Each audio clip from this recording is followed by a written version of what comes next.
박항서 감독은 베트남과의 계약 종료 이후 중국의 초우와 제안을 받았지만 협상 중 중국 측이 말 바뀌자 분노하며 거절함.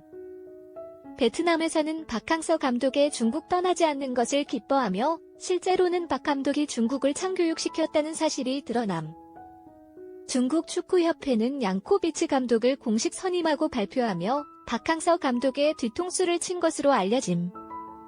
중국은 연봉과 보수 계약 과정에서 말 바꾸어 박항서 감독과 협상이 타결되지 못하고 발표 이틀 만에 계약이 끝난 것으로 전해짐. 박항서 감독은 베트남과 한국외의 국가에서 감독 생활을 이어나가고 싶다고 밝히며 중국의 제안을 거절함. 베트남과의 계약이 종료된 이후 아시아 국가들의 관심을 받던 박항서 감독이 중국으로의 이적이 불확실한 상황에서 뜻밖의 전개가 벌어졌습니다. 중국이 천문학적인 금액을 제안하여 중국행이 유력한 것으로 알려졌지만 최종 협상에서 중국 측의 말 바꾸기에 박항서 감독이 큰 분노를 토로한 것으로 전해졌습니다. 이에 대한 국내외의 논란이 끊이지 않고 있습니다. 박항서 감독은 동남아 축구 사상 가장 위대한 감독으로 평가받는 인물로 베트남을 월드컵 최종 예선까지 이끌며 피파 랭킹 152위였던 베트남을 동남아 국가 중 유일하게 100위권 안으로 올리는 성과를 이루어냈습니다.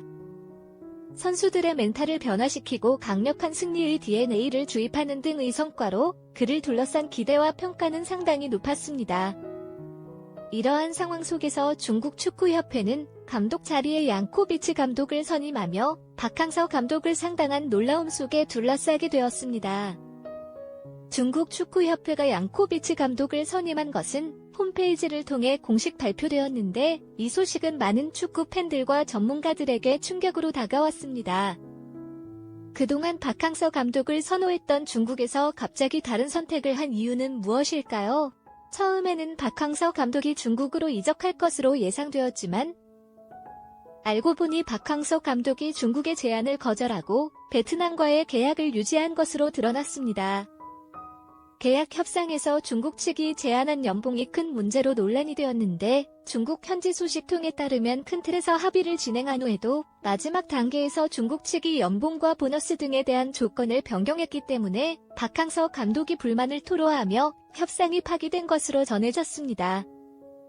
또한 중국 측은 박항서 감독이 한국과 베트남 국민들의 정서를 고려하여 중국 이외의 국가에서 감독 생활을 이어나가고 싶다고 밝혔지만 사실은 다른 국가에서의 생활을 원치 않는다는 박항서 감독의 입장이 전해졌습니다.